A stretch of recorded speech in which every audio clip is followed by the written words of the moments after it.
கும்பகோணம் செய்தியாளர் ஆர். தீனதயாளன். குடவாசல் அருகே திருவிடச்சேரியில் பொதுமக்கள் பயன்படுத்திய குளத்தை தனிநபர் ஆக்கிரமிப்பில் இருந்து மீட்டு தர கோரி சாலை மறியலில் ஈடுபட்ட 200க்கும் மேற்பட்ட கிராம மக்கள் போலீசாரால் கைது.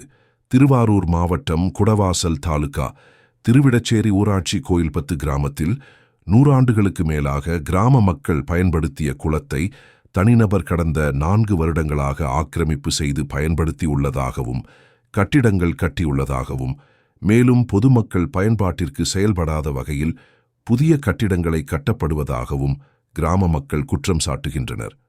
மேலும் இது தொடர்பாக மாவட்ட ஊராட்சி நிர்வாகிகளிடம் பலமுறை மனுக்கள் அளிக்கும் எந்த ஒரு பயன் இல்லாததால் கிராம மக்கள் 200க்கும் மேற்பட்டோர் திருவாரூர் வடக்கு மாவட்ட முன்னாள் மாவட்ட செயலாளர் வடிவழகன் தலைமையில் 200க்கும் மேற்பட்டோர் திடீரென பேருந்தை வழிமறித்து சாலை மறியல் போராட்டத்தில் ஈடுபட்டதால் பரபரப்பு ஏற்பட்டுள்ளது.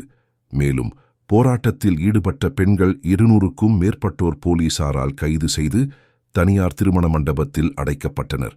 மேலும் போராட்ட மக்களிடம் குடவாசல் வட்டாட்சியர் மற்றும் காவல்துறையினர் ஆகியோர் பேச்சுவார்த்தையில் ஈடுபட்டனர். பேச்சுவார்த்தையில் உடன்படிக்கை வராததால் போராட்டம் தொடரும் என போராட்ட குழுவினர் தெரிவித்துள்ளனர். பலமுறை மாவட்ட ஆட்சியர்களும் வட்டாட்சியர்களும் மனு கொடுத்திருக்கிறோம். மாவட்ட ஆட்சியர் நேரடியாக ஆய்வு செய்து வட்டாட்சியரிடம் உடனடியாக அந்த இடத்தை காலி செய்து குளத்தை மீட்டுத் தருமாறு உத்தரவிட்டார். இதுநாள் வரை எந்த நடவடிக்கை எடுக்கப்படவில்லை.